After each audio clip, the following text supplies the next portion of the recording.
Hello friends, my name is Aaron Fowler. I'm the current president of Local 1000, the North American Traveling Musicians Union.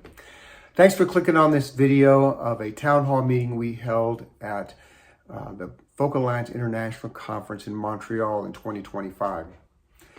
As you can imagine, the issue of P2 visas and immigration is a fast-moving one. So we wanted to bring you a little update about what has happened since this town hall meeting took place. In this video, we talked about parity. When we talked about parity, we were not talking about tariffs. We were talking about fairness and equality for musicians on both sides of the border.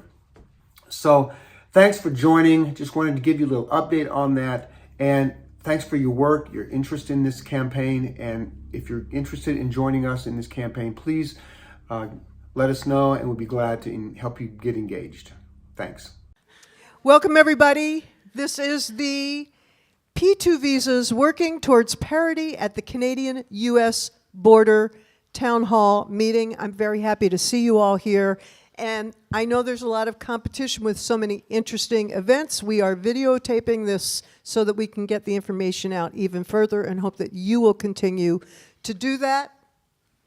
My name is Kathy Fink. I am a member of Local 1000 of the Musicians Union, and for the record, joined the Musicians Union in 1974, Local 190 in Winnipeg, Manitoba. So I think this is my 51st year of union membership. And it is, the reason this meeting came about is needless to say. Well, you know, I'm going to say nothing else for a minute and let John McCutcheon talk, and then I'll introduce the rest of the panel. John's got a terrific intro to what we're all doing here. So let's hit that.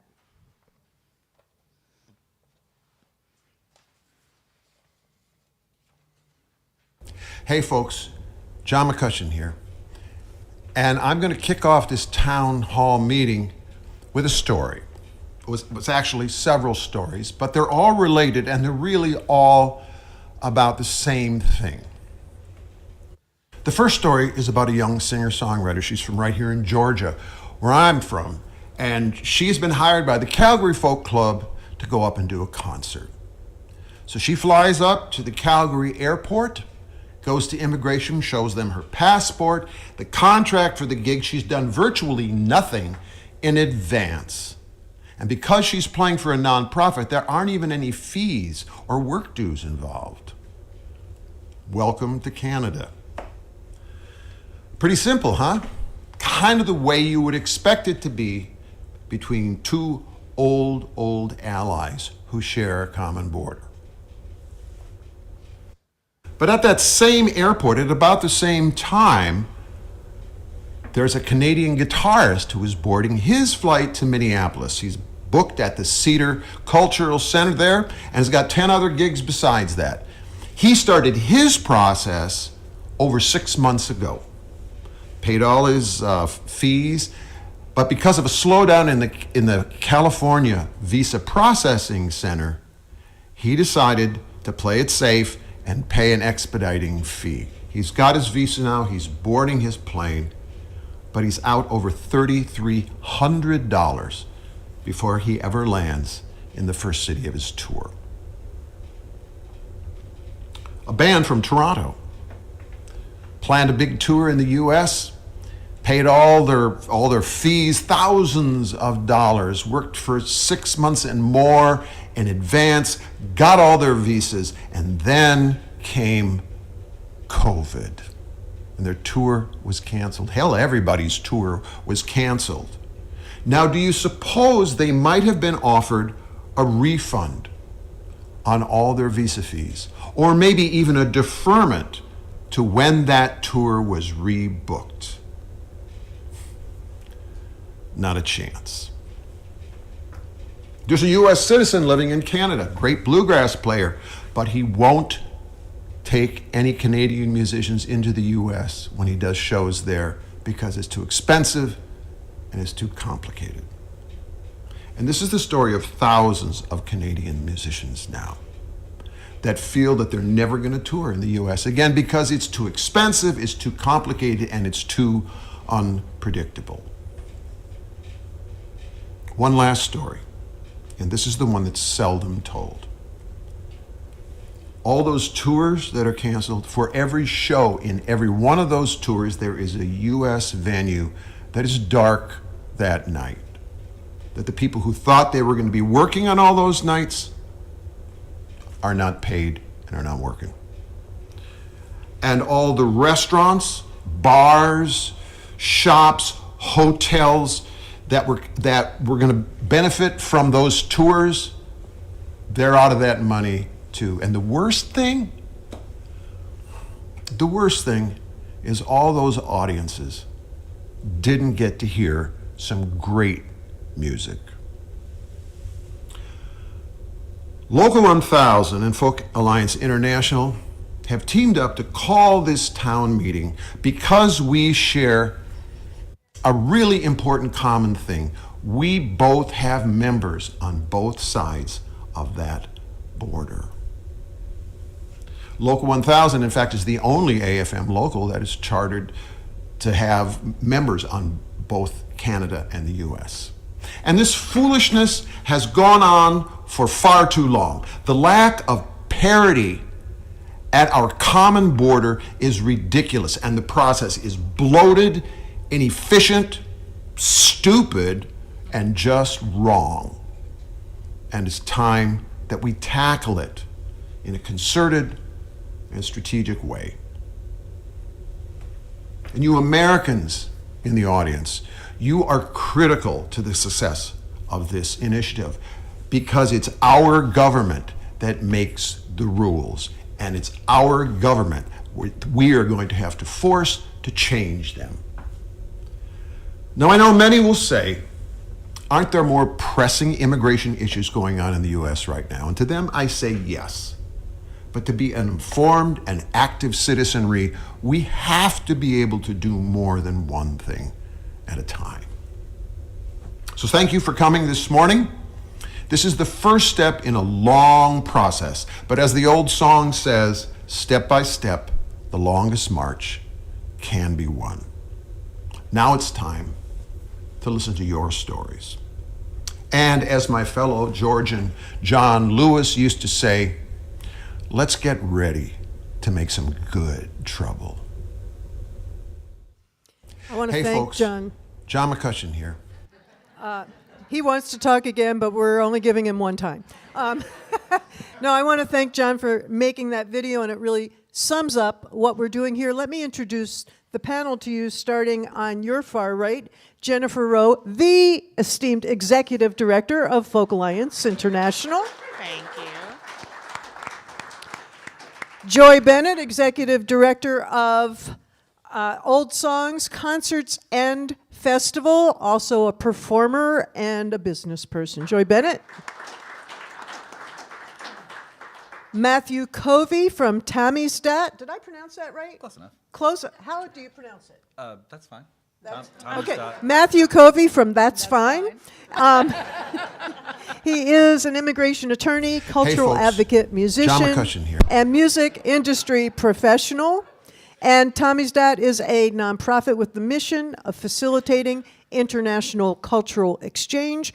My name is Kathy Fink, and back in the early 70s, I was busking in the Montreal Metro as the beginning of my musical career here. And Montreal is where it all started. Went out to Winnipeg, been around, and also toured for many years with a Canadian citizen, and we had one hell of a time getting visas even back then. So this is near and dear to our hearts, with Local 1000 and Folk Alliance having members on both sides of the border. We also have some wonderful expertise in the room. I want to point out from the Canadian Federation of Musicians, Leanna White is back there, and she's going to be in some legal, Matt will talk about the legal panels coming up, but she has a lot of expertise, and we are working with her.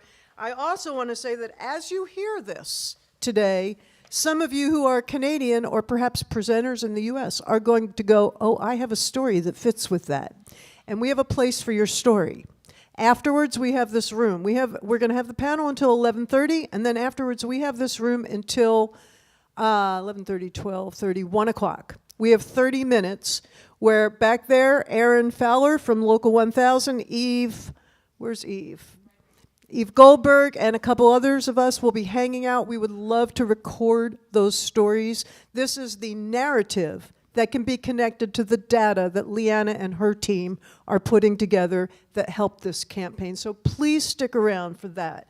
Our goal here is to bring you up to speed, to talk about what is being done, what you can do as an artist, an agent, presenter, record label, or other member of our community to support what you're going to understand is a long-term goal of parity between the U.S. and Canada border in crossing and cross-cultural exchange. The good news, there's actually some good news, folks. Don't we love good news right now?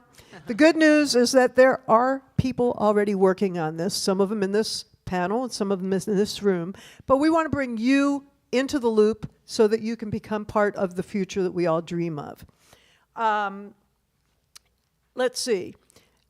Really, the thing that we're also going to talk about is the fact that as much as we all love cultural exchange, Congress in the United States isn't going to take a vote on cultural exchange. They're going to take a vote on something that is economically impactful.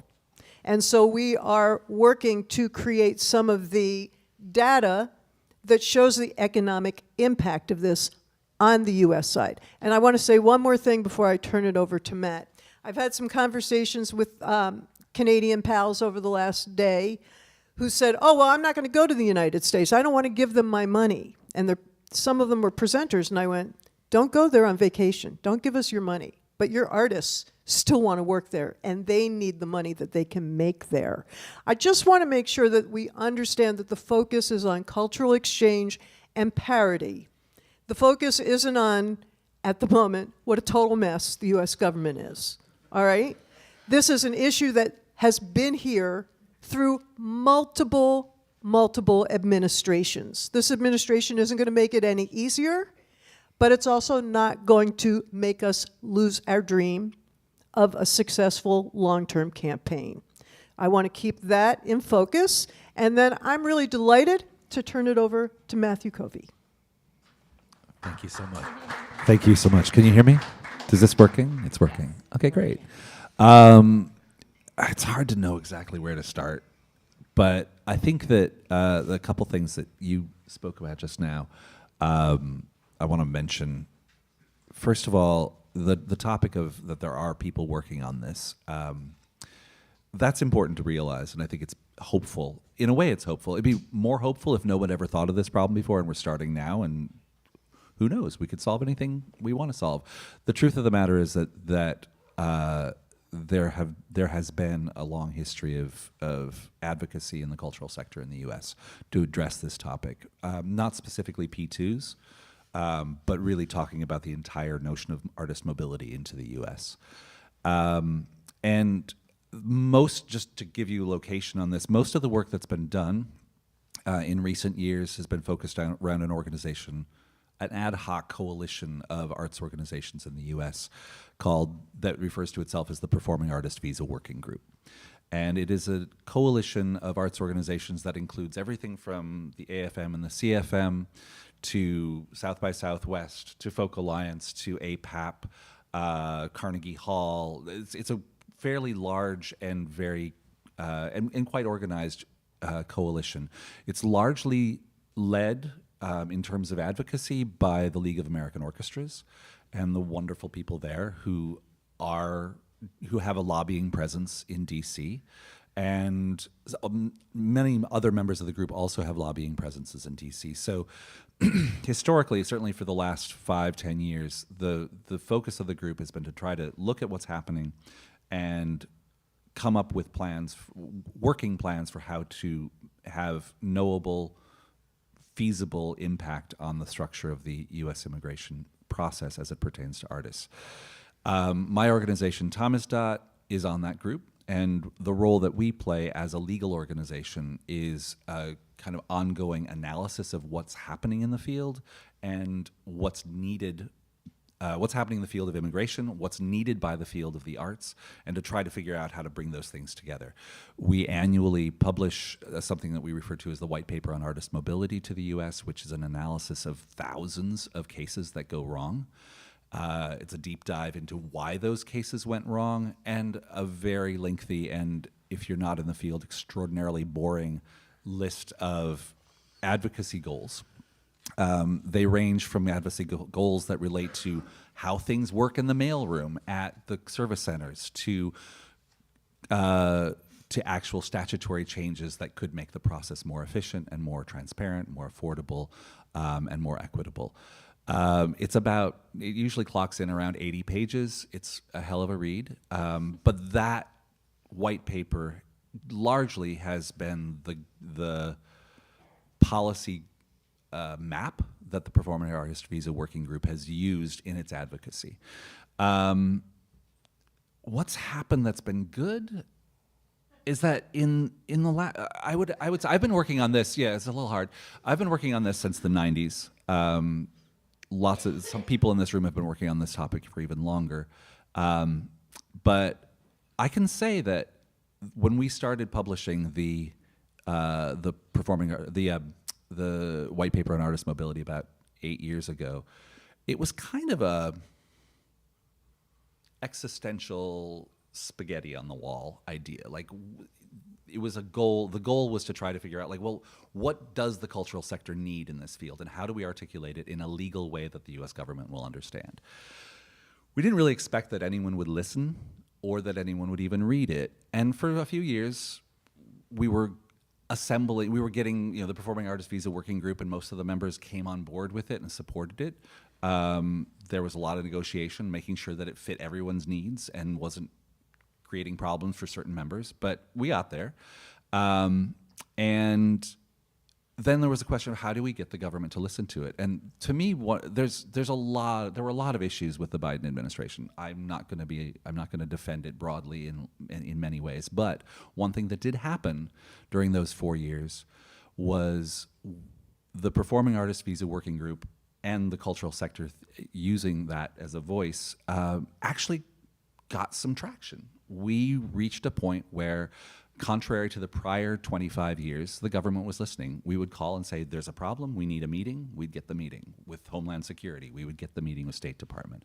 About a year and a half ago, there was a remarkable meeting. Leanna was at the meeting, that brought together members of the Performing Artist Visa Working Group with members of all the relevant government organizations. We had people from legal at Homeland Security. We've had people from the field operations at State Department. We had the National Endowment for the Arts. All of these folks were on a phone call. And the amazing thing about this meeting was it came about because Homeland Security requested it, because we kept coming to saying, like, we need to fix this problem. They said, well, we'd love to fix that problem, but we need to work with State Department on that, and we don't know anybody over there. So the important thing about this meeting was putting all these people in the same room. And an amazing thing was watching Customs and Border Protection and State Department and Homeland Security literally on the Zoom call exchanging email addresses with each other so that they would know who to talk to, who cared about this topic. And it was fascinating. And it kind of worked in the sense that conversations started happening. We started hearing from the government. There was a kind of tacit acknowledgement that artists are not a threat to U.S. security, for the most part. And, I mean, we'd like to think we are, but, so that started happening. And when there was a general collapse at the California Service Center, which has led to staggering delays in petition processing, we were able to reach out to USCIS and say, do you know what's going on? And they were like, well, kind of. Is there a problem? We're like, yes, there's a problem. Of course there's a problem. And we had a meeting, and it was really productive. They listened to us. We sent information to them about the statistics about what was happening in the field, how long processing was taking, and they were shocked to realize that they didn't know how long processing was taking. They said, well, it's pretty much the same in Vermont and California. It's like, no, it's really not. It's 2 months in Vermont. It's 6, 8, now 9 in some situations, months in California. They're like, wow, that's amazing. We didn't know that. And by the time we talked to, that was the ombudsman's office. By the time we talked to the Homeland Security themselves, they had talked. They were working on this together. And to me, while nothing was solved, and we were really trying to get this done, trying to get a solution before the new administration came in, and that didn't happen. But it was an exercise in communication between the cultural sector and the government that I had never seen before. And that was hopeful because it suggests that it's potentially possible. Now, is it possible now with the new administration? I'm not particularly hopeful. And that, I'm going to wrap up quickly because I know I've been talking for a long time. But that, to me, is part of what this conversation today is about, that this problem is not going to be solved in this administration. This problem may not be solved in this generation. But that doesn't mean that there's nothing we can be doing. And I think that, like, when you look, I'm going to go to my notes now. When you look at the things that have been achieved in other countries in regards to the status of the artist and the role of the artist in culture, you look at, like, the UNESCO Convention from 1980 about the status of the artist. That was something that was worked on for 15 years before UNESCO came up with that. It was another 25 years, is that math right? Before the preferential treatment articles came out from UNESCO in 2005. These are long, slow processes that, in at least the EU, has been using to guide how it structures the notion of artist mobility within the EU and in and out of the EU, or rather into the EU. It's a long game. And as an organization, as a sector, I think there's a couple of important things that are really crucial for how we can actually make effects in the end. I'm speaking from 30,000 feet here. I think the first most important thing is building an advocacy infrastructure that's resilient. Right now, things look really bad, so we're all here. In 4 years, if a new administration comes swooping in, things get a little bit better, do we lose the plot? Does the energy that we have right now dissipate? Because it's like, it's not as bad as it was, so let's not worry about it. That's not a resilient structure. We have to locate the advocacy in organizations that have the tenacity to stick on this topic for years and years. And that's part of why the Performing Artists Visa Working Group is important. That's why organizations like the musicians' unions are really crucial to this, because they can keep the long game in mind. I think the idea of gathering data and gathering the narratives, gathering the stories is really critical, because the way advocacy does work is you put the pieces in order. You have the organization, the advocacy infrastructure, you gather the data, and then you know exactly what it is that you want. So when there's a window of opportunity within an administration or a government, you're ready to go.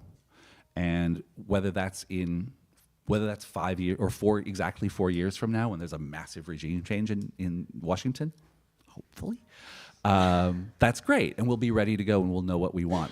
And we'll be able to speak in the language that the government will understand. So if we're looking for statutory change, we can go to Congress and say, this is the thing that we need, and it's already written and ready. And we have the data to show the economic impact. We have the data to show the cultural impact.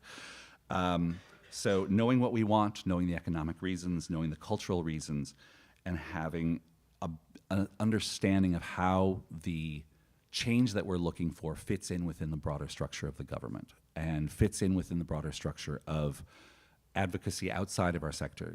There's been, the work that was done in Ireland on basic wages. This is crucial because it plays into the work that we need to be doing for the cultural sector. The work that's been done by UNESCO is crucial because it fits in, what we're trying to do here fits in with the broader picture about how artists move around the world. There's not a lot of awareness in the US, certainly, about how what we're doing fits in internationally, but we need to know that, because if we reach the point where we have a sympathetic administration, all those topics become really critical. I feel like I've been talking a long time, so I feel like I should stop. But I think, so I'm going to wrap up. Okay, that's great. Okay. So I think that there's a lot that can be said about what's happening right now, and I'm kind of avoiding that topic because I think nobody really knows. Many of you read Brian Goldstein's email that went out this week, which was on brand in the sense that it was very frightening. And he wasn't wrong in the vast majority of things he said. The current administration poses staggering threats to the cultural sector here. And what could be done in terms of the impact on Canadians going to the US is very worrisome. But it is not new. And it's worse, but it's not new. And what we need to be looking toward is how we work together to create long-term change. You know, that's awesome because that's what we're doing in this room, how we work together. And I think a lot of people never even understood the depth of and the sort of different angles of where these issues and problems come from. And the more information we have, the more we can come together and work on it. So I really appreciate that, Matthew. I'm going to turn it over to Joy Bennett, who has a lot of experience as a presenter, as an artist, a booker, runs a phenomenal festival, and loves the music. And that's why we're here. We all love the music and we want to share it. Absolutely. Just briefly, many of you probably don't know about Old Songs. Established in 1977, first festival in 1981. This will be our 45th festival. We do 20 concerts a year in our venue that we acquired in 2003, and we have artists that come from all over the world. Impacts of bringing artists in. We love bringing artists in from everywhere, and Canada being our very valuable neighbor, love bringing artists from Canada. The visa issues have been, as you said, going on for many, many years, and they've only gotten worse in the last few years. The costs, not only the costs of the visa, and I will say John really did a great job succinctly in lining out some of the issues beyond just the cost of the visa and the artist side of it, but the venue side and the community side. We house our artists in hotels. That's lost business, and John mentioned that. But there's also, aside from the monetary issues and the local monetary issues, it goes to some perception locally and for people attending the concerts and the festival of, oh, they're having an artist from overseas. Are they going to really be there? Am I going to buy the ticket now, or I'm going to wait 10 minutes before the show to make sure that it's really happening? That has happened, and it's not just the lost venue. It's the loss of, not commitment, but perception of the community, because they understand most of the time when someone is ill and a concert gets canceled, but they don't often understand for a performer not to be there for a visa issue, because there's the perception that somebody didn't do something right, you didn't, as a presenter, didn't do the right thing, and that's ill will, and that's very more dangerous than the monetary loss, because we really rely on consistency from audiences. People come back, for instance, to the festival. We have 5 generations of people attending the festival. So that's always important. Just looking at my little notes here.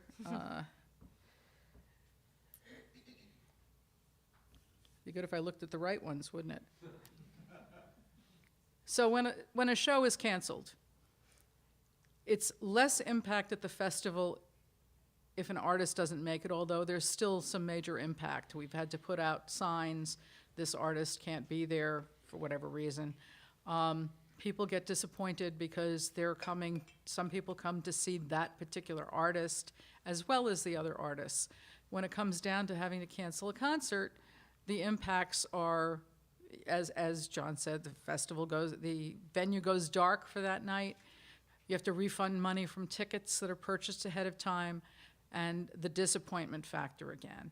So I mean, these are all things that we deal with on a day. Any organization deals with when they have artists coming from outside of the U.S. And we want to have artists coming from outside of the U.S. Of course, the issues then is when we hire an artist that's local or US based, we're not dealing with visa issues, and the fee structure can be slightly different because often we're taking on a portion of the fee that they're incurring for the visa. So that's also another important economic impact, because we are, for instance, Old Songs. There's a staff of 2. Okay, people don't realize that. We have 450 volunteers, but there's a staff of 2, and there's 2 that do the entire, everything that goes on during the year. That would be, someone says to me, I have this great idea for the festival. You can give it to one of your staff to do. And I go, okay, me or my assistant director?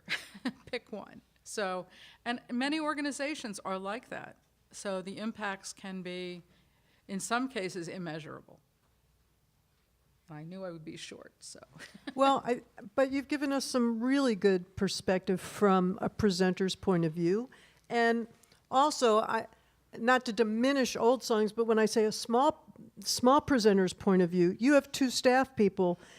The domino effect of not just the economics, but the labor put on you to deal with somebody canceling that's its own economic and emotional effect. And it's great to have the perspective. Thank you so much. Yeah, I mean, not to mention people you pay to do sound and all of the things that it takes to put on a festival and or concert, so. Thank you so much for that, Joy. Jennifer, one question I have for you is, does Folk Alliance International have a stated goal around artist visas? We definitely are working with other organizations. Our stated goal, I'm not sure we have an exact stated goal, other than to make it easier for our artists that are coming in from outside of the U.S. who want to tour here. I intended to look at our membership to see how many members we have from outside of the U.S., but it's a significant amount. So we certainly have a lot of artists that are coming to our conference in North America with the desire to tour in North America, being in Canada and in the U.S. So we realize that that's a huge hurdle for many of the people that participate in our conference. I was at WOMEX, which is a conference in Europe, and someone asked me, why should I come to your conference? Why do I even show up? Because of all the hurdles that you have for getting into North America. I'm like, that is a valid question. You show up because you're building relationships, but yeah, it can take a while before you have what is needed to make it economically feasible for it to make sense to spend thousands of dollars on a visa, because you don't want to come here unless the numbers work out. But that is a challenge. Do you want me to go further, or do you want to ask me? You're doing a great job. Keep going. Okay. I think you're answering my next 2 questions without me asking them. Fantastic. Well, Folk Alliance is involved in several organizations. Like Matthew said, we sit with the other performing arts folks on the Working Advocacy Group and Working Visa Group, and I was at that meeting as well, online Zoom. What I really appreciated about the Zoom meeting with the many officials is how well this group prepares for those meetings. We had a rehearsal meeting in advance. We had very strategic ways to approach it. The leadership with the League of American Orchestra, and certainly with Matthew and his colleague that are part of that, is super helpful to us as a small nonprofit that does not have a staff that are in Washington, D.C. I have a background in D.C. I actually started my career as a 21-year-old living in D.C. in '96, working for the Senate Majority Leader. And so this is dear to my heart. I love the politics side of stuff, and I love the relationship building. I'm from Kansas, so I did a lot of agriculture stuff. I still can't point out a soybean plant, but I worked for an agricultural lobbyist back in the 90s, late 90s. So it's fun to come from a cultural perspective, because it's something that resonates with all of us, and everyone from the Kansas farmer to folks in the Northeast. We all have value. We just maybe don't realize how much the arts impacts that area. And so for Folk Alliance, our goal, our mission is to present, preserve, and promote folk music. It's not just from the U.S., it's all over the world. And we want to make sure that it thrives, and the cultural exchange is incredibly important. And that serves our artists in the U.S. and serves our artists from outside of the U.S. So we want to make sure that we provide those opportunities. And going back to the economic parts of it, we know that when when venues have to cancel their concerts, it's not just the venue that's impacted. You mentioned the hotels. Well, I like to consider, the importance of money talking. We know our administration wants to talk about capitalism. Well, this is an absolutely important thing to bring up. It's not just the venue, it's the parking lot down the street. It's the restaurants. It's everything in that neighborhood. We're not bringing in tax revenue for the city. So we have to start really focusing on the financial impact of artists not coming here and the financial impact of artists not perhaps getting the gigs in other countries because we don't have that cultural exchange between two countries, which is really hurtful to our artists in the U.S. who want to explore other places. I wish it's staggering to me to come into here and not really knowing much about the P2 visa process until I started working for Folk Alliance. It's crazy challenging, and the last several years have been a lot of that conversation. But yeah, it's also disappointing that this last administration didn't help further when you would think that they would. But yeah. So I want to sort of bring this back full circle, and because a lot of people have come in a little bit later, et cetera, but really what we're talking about here is the issue of parity, that we want parity for Canadian musicians coming to work in the United States. Now, the whole thing about visas in the arts, a lot of it has to do with this misnomer, and I remember hearing this a lot even in the 70s and 80s. Oh, we don't want people taking our artists' work away. Well, they don't say that to Americans coming up to Canada, and we don't really, this is a room full of people who don't want to be saying that to Canadians, and we're very specifically, even though this is an international issue with visas, our goal right now is focused on the Canadian-U.S. border. I don't want you to think that the other issues don't exist, but we're going to stay kind of zeroed in on that.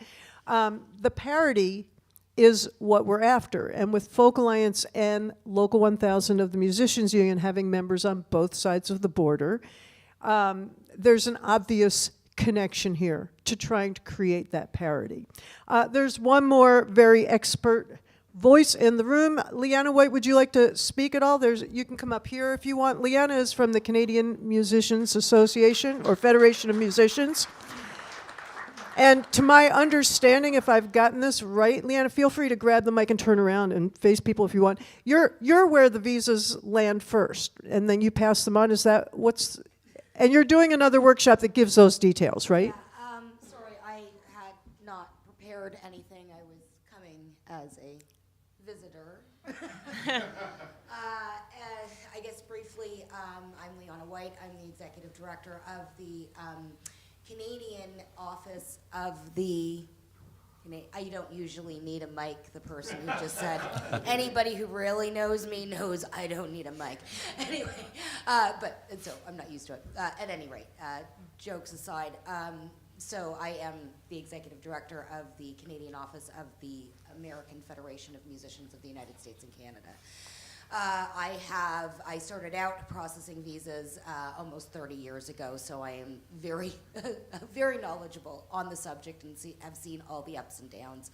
I have been part of the lobbying group that was referenced earlier since 2001.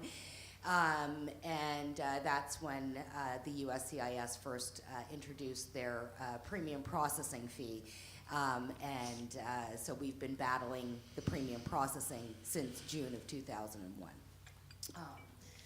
At any rate, yes, so for many Canadian members, especially of the, folk artists or emerging artists, do start their visa processes with us before they go on to potentially getting an O visa, which is a little bit higher of a classification and can last longer, et cetera. At any rate, so it is the P2 visa specifically that our office assists artists in obtaining.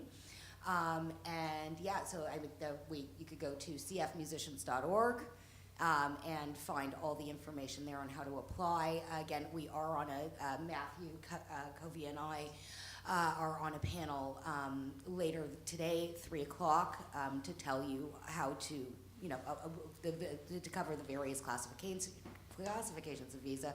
We'll also touch on entry to Canada as well, and for the most part, there is a lot of ease, especially if you're coming in for one show, but there are times that a work permit is required, so I'll give an overview of that. Anyway, and I forgot where our panel is. I'll plug Salon 4-5 Salon on the thank second you. floor. It's Salon 4-5 on the second floor at 3 p.m., and that's part of the legal summit that is part of this event. I think that's it. Because if I don't stop talking or if I take questions, we're going to go down a rabbit hole. Well, thank you for being here, and folks, if you need those details, please go to that panel. The legal summit is open to anyone. You do not need to be a lawyer to attend. Although lawyers are getting continuing education credits for it, it's open to anyone. Cool. All right. Before I get to an important part of this, which is our call to action, because a meeting like this, information is great, but if we're going to try to be active, there's a call to action, and we're going to talk about that in a minute. Are there questions for anybody on the panel? If you have a question for Leanna that is specific to P2 visas, I would say getting that question asked in the 3 o'clock panel might be good, because other people will also have similar questions to you, and you know, why not share that information there? And there's a whole hour on that. If you have questions for people on this panel, now would be a great time to, one at a time, come on up to the mic. And I just want to talk about, you know, I work with a lot of kindergartners. Let's talk about what a question is. You know, I've done plenty of school shows. My mommy, she put extra potato chips in my lunch today. That's not a question, okay? And if you have a story to share about your experience with a P2 visa, save that for when the panel is done. Go back there where Aaron is and where Eve will be, and we're going to film that story. No fancy, you know, Hollywood movie, but we're going to film that story for the archives, for the records, for Leanna's work, for everybody's work here. It is connecting the narrative to the economic and the rest of the data that gives us a stronger thing here. So, questions for anybody on the panel? Now's your chance. While folks are walking up to the I don't know, you all are supposed to be walking up while I'm saying this. I do want to say that Folk Alliance this upcoming year, we've been doing advocacy work for quite a bit on several levels in the background, where Folk Alliance is signing on to letters and really heavily relying on some of our experts in the cultural sector. This year, we absolutely plan and know we need to ramp up that by communicating with our members more consistently and encouraging our members to also actively be out there and calling their congressional leaders and whomever they need to talk to. Please. Well, I'm not either. I don't have a story nor a question, but I work for the Quebec government office in Chicago. Taylor says hi in New York. Said she goes to your free party, APAC parties, and as long as they're not invited. But could you please use the Tara, if you microphone? need to-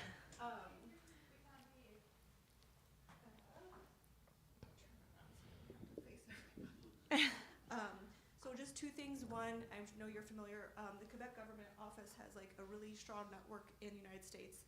And right now, with the urgency of the visas, we're trying our best to work together to understand tours in the United States of our Quebec artists and pooling our small resources together to help support the visa process for Quebec artists in the United States, whether it's helping support the expedited visa costs or anything like that. So I just wanted like everyone to know that's not a story. So there's one thing. And then the second part of that was, let me look at my notes.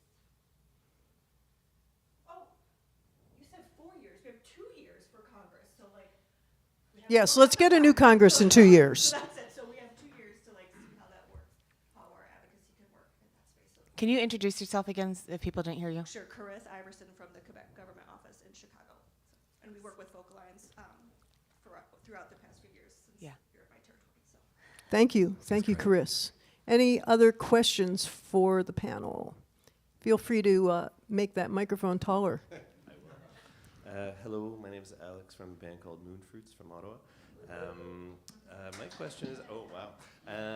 My question is, this advocacy work is obviously very, very important, and I just wanted to know if your separate offices have tried to, both work on the P2 question, but also grease the wheels a little bit for O visas.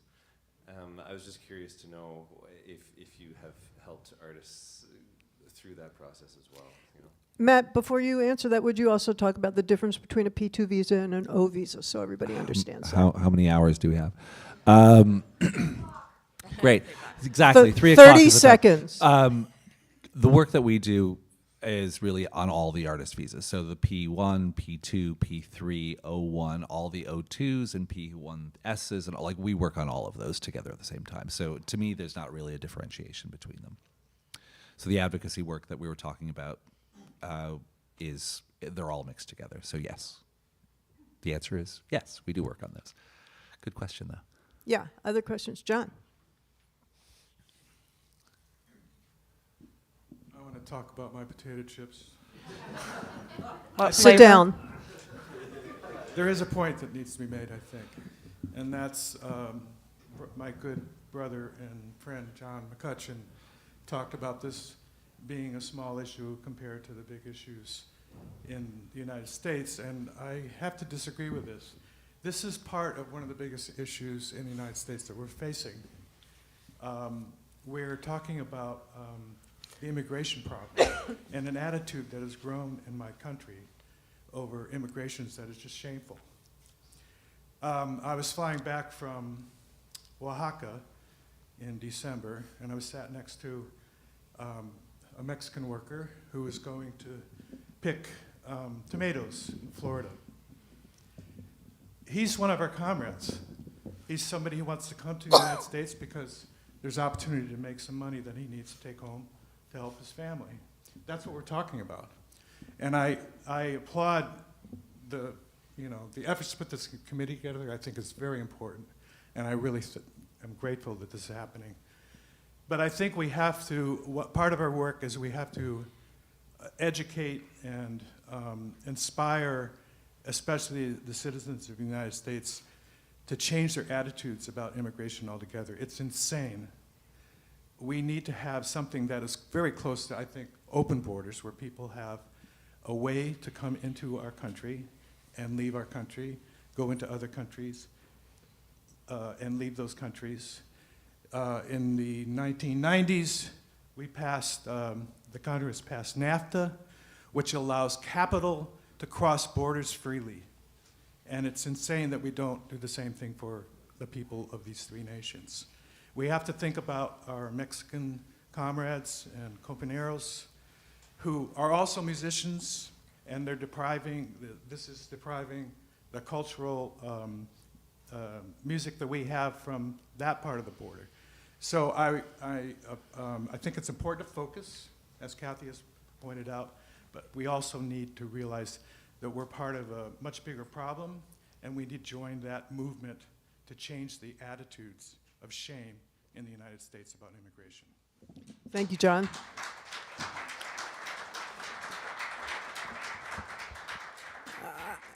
I'm going to speak for a minute, but come on up and be ready. Thank you so much, John. I think that is all true, and the focus, needless to say, as John McCutcheon said, there's one thing here, but there's nothing that says we can't focus or do more than one thing at a time. Really, what John O'Connor's talking about is let's be good citizens. Let's pay attention. Let's work on the root of the problem at the same time as we work on the problem that we're facing, forward here. Cecile. Hi. I'm not that tall. And I usually don't need a microphone anywhere I speak. But when Matt was talking and the other people were talking about coalitions, there are so many things that are not going on that need to be going on. Social Security Administration, IRS, INS, USIS. There are so many things where one person doesn't have a clue what the other person's doing throughout the country. You can no longer go to Denver and apply for a Social Security card unless you're going to come back in 3 weeks to pick it up. Cecile, do you have a question? I do. Okay. The question is, how are we as an alliance going to work? I like what you did with the Zoom, but we did not include IRS with that, and IRS is a big part of it. We've never had an administration that has worried about economic as much as this current one is. And if INS and USIS start talking about people who work in the United States and don't file tax returns, it's going to have a great impact on our cultural society. So hopefully this is a question that we're going to try and expand these coalitions to include multiple government agencies as well as the artist communities. Well, I appreciate that. I just want to say that in terms of this town hall meeting, a lot of people are brand new to this issue, right? The people on this panel aren't brand new to this issue. Leanna White is not brand new to this issue. But the purpose of the town hall meeting is to create awareness and activism. And everything you're saying is correct, but I don't think we're going to be able to, as this group, address all of those things. Matt, you look ready. I am. I'm going to agree with you in the sense that I think that it's not a question of who's on the coalition, but it's a question of who are we focusing and having a more, you're saying similar things, that having a really a broad scope understanding of how what this little piece of the world and this little piece of the economy fits in within the broader structure of the issues of the time and the administrative bodies that we have to work through, and bringing all of that together into a broad sense of advocacy is something that, to be honest, part of the reason it hasn't worked as well as it could have is because of a lack of resources. There's nobody paid to whose job it is to simply work on this. Is there a time when the Performing Artists Visa Working Group could come together and provide money to create an entity that actually guides this advocacy? No, it's all sorts of people who have a bunch of other things to do with their lives who are trying to make this happen when they have time. But I think you just articulated the next step. Come up with that money, hire There that you person. go. There you go. I also want to point out is that we are a part of more than just one group. Most organizations join, for example, the Cultural Advocacy Group. Are you a part of that too? Mm-hmm. League of American Orchestras also helps wrangle us with that. So the Visa Working Group is one narrow thing, but we are, in general, talking about so many issues from an advocacy point on many different working groups. But this is particularly about the visa issues. Thank you very Thanks. Thank you, Cecile. Yeah. Appreciate it. And I do want to plant the seed here. Each one of you is a seed, is here, hopefully, to spread the word and talk to some other people who will become involved. Some of them who couldn't make it to Folk Alliance, some of them who had another commitment at Folk Alliance. As far as I'm concerned, this is an amazing turnout for this, and I appreciate you being here. But we need to now each kind of be the seed for making sure that 5 more people know about this and become active and involved. Pamela. Time for a quick question? Yeah. Thank you. My name is Pamela. I am on a P2 visa right now. This is my 3rd one since 2022. A little slower and louder, please. Okay. Too much coffee. Time to just chill it out a bit. Also, I'm cognizant of your time. Thank you so much for what you're doing, first of all. I felt pretty alone in the process about P2. Notwithstanding the help of Liana's team there with the American Federation, the Canadian branch. So yes, we've had to expedite it twice, which, as you can imagine, as a folk touring group of 2 in the States is almost your entire income stream right there. My question is, I've always had, and we're about to go into the States on March 5th for 3 months. I'm a little bit terrified for a number of different reasons. But also I've understood that there's an additional level of precarity at the border. So even though I have my P2, my question is my understanding is that the border guard could still say, oh, folk music, have you heard of un-American activities or something like this? Or something like whatever. Is there an additional level of precarity at the border? Yes, sort of. I'm going to have a kind of problematic response to that. For a Canadian, less so. If you were coming from the global south, vastly more so. I do want to signpost that question, though, both to the continuing legal education session, which is today at 3, and also, which hasn't come up, is that Cecile and my colleague Abian are doing a panel tomorrow, which is really on the nuts and bolts of exactly questions like this. What is happening there? And that is at 1 o'clock? 1 o'clock tomorrow. Pamela, great question. So it's a great question. Yes, there's a level of, there is a variable that happens there, but it's not a huge concern at this point in time. But come to the other sessions. There'll be more on that.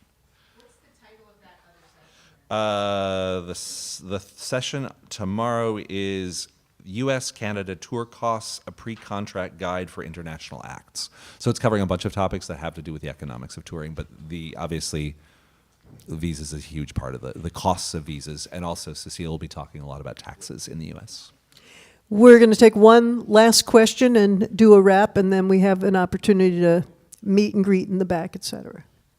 Hi, my name's Joel. I'm a musician. I can actually answer that question for her. I've had the border guard say, yes, you have a petition here, but I don't have to let you in. Sure. So you do behave yourself. My question is, well, first of all, I want to thank you for working so hard at this, and you've worked a long time, but I've been looking at this problem and participating as a bad person. I mean, like fighting it and trying to get through, and had many visas. And unfortunately, the longer you guys have been working at it, the worse it's gotten. If you look, and now I know correlation, causation, they're not related, but it's not, there's something wrong with the process. And I think everyone's trying to pressure the U.S. government and the authorities involved to change this, change that, change this. I don't think Canadian musicians or anyone representing Canadian musicians can push around the American government. That's why we're here. No, but they can't. They can't. It No, can't. nobody said they could. In fact, earlier, I don't know if you were here at the beginning, Yeah. I clearly said it's Americans who are Yes. charged with making this change. Exactly. U.S. People. U- You know, U.S. That's not citizens. easy to accomplish. Do you have a question? Yes. Has anybody proposed to the Canadian government the concept of reciprocity and parity, which is, I guess it's now called, it used to be called reciprocity. Has anyone been pressuring the Canadian government to just adopt the American process until they realize how absurd it is that we go through these hoops, we have to know contracts, we have to have airplane tickets, and they need like a note from their mother. We get it. We get it. Has anyone been doing that? The topic comes up. It's certainly come up amongst some of our European and UK colleagues of whether that kind of measure could be taken. It's an interest. I mean, in the current economic, cultural, geopolitical moment, sure. Who knows? Maybe anything could happen. My concern has always been I don't know that the U.S. government cares particularly much. The people in the reciprocal industry do care. Right. And Americans can put pressure on the American Sure. government. Canadians can't. And the thing is, if the process is so great, why don't we adopt it? Right. Until they change it to ours. We can show them ours, Yeah. which is here. You need Yeah, to tell you've made your point. Let's let Leanna speak to that. And thank you. We do get that a lot. Well, we're getting it more increasingly, that question from our members about restoring that parity. What I want to make very clear here, one of the reasons that the entry to Canada became more lax is because the visa fees are put on the engager. in a lot of situations, and I do know that there's U.S. engagers, especially like when we were talking Disney, and I believe Carnegie Hall, and there's a few other, you know, big engagers that they will pay the visa fees, but it's the artist, it's on the backs of the artists, and so when the Canadian government took it off of the temporary worker coming in of all kinds, okay?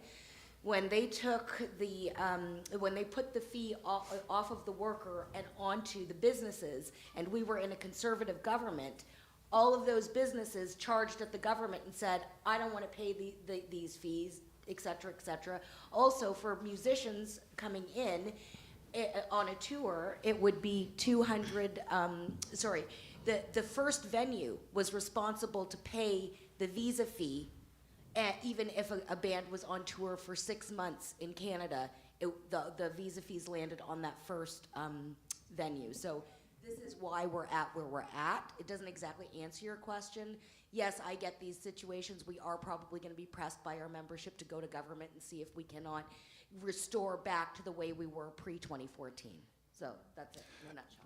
Thank you. It's also important to recognize that the exorbitant costs of going to the U.S. I mean, premium processing is becoming necessary. It wasn't until fairly recently. But a lot of the costs of doing this are not actually the fees themselves. It's the legal costs. Sure.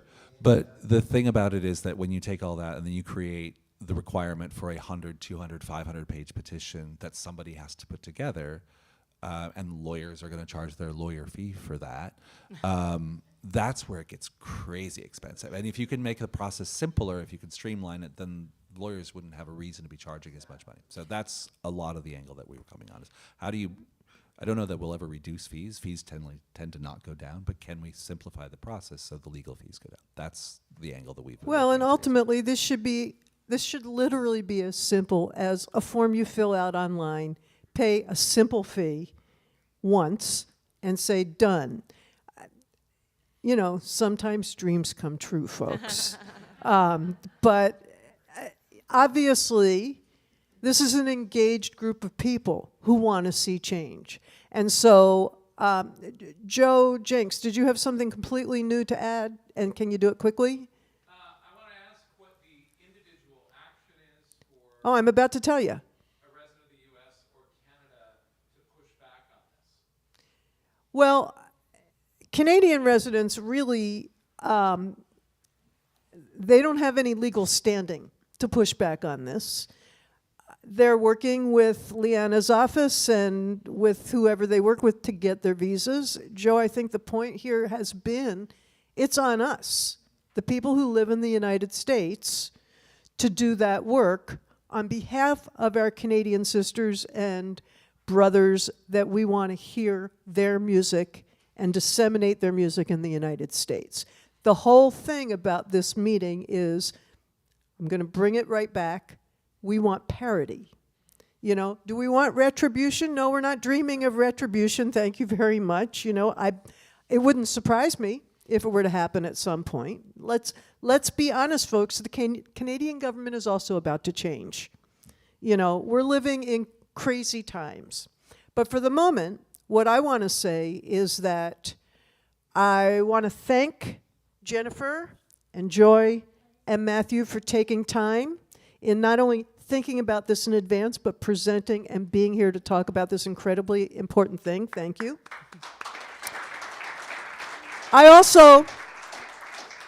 do want to recognize the people in Local 1000 who have decided, you know, who've been putting a lot of volunteer time into discussing and trying to become part of this campaign that includes Aaron Fowler, Cy Khan, John McCutcheon, myself, I'm Kathy Fink, Eve Goldberg, and both our panelists and Local 1000 people are here, and Leanna here to answer further questions informally. If you have a story to share, please go back there. You know, we're going to be getting James Keelahan's story. It cost him $15K to get his band into the U.S. last year. Wow. That makes me angry. I want to do something about it. That's why we're here. Bring in friends. And last but not least, Deborah Cowan, she's back there. Deborah is going to be taking your email info. If you want to become active, be on the email list to know what the actions are. Talk to Deborah or Eve, okay? Talk to Aaron if you've got a story to share. Please join us for the long haul. Matt said something really important. Are we going to see this in the next 4 years? Probably not. On the other hand, I'm going to leave you with a moment of optimism. Believe it or not, there's still optimism, ladies and gentlemen. Because there are so many contentious, huge immigration issues going on, my optimistic dream is that this one is so far off the radar of the people who need to make legislative change that maybe we can slip it in under a rug somewhere, which is how they do stuff in the United States sometimes, and maybe we can make faster progress. What I can promise you is if we don't work on it, we won't see progress. So let's get to work. Thank you all for being here.